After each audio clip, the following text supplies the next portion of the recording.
人员都就位了啊，请大家了解。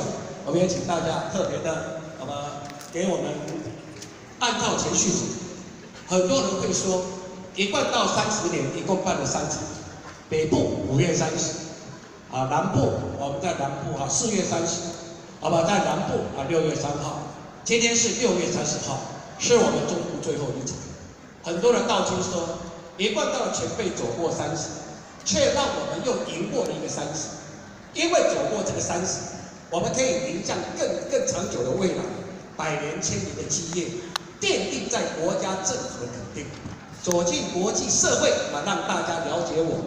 所以一贯道这30年来，我们在台湾的社会有目共睹。我们非常感谢前段的前辈们，现在大家都怎么样？了愿回天，在上天庇佑着我们一贯道众候选人，庇佑着一贯道总会会务的发展。所以，我们是不是再一次给我们过去的前辈们，每一个前辈牺牲奉献、受苦受累的前辈们，掌声给他们恭贺一次。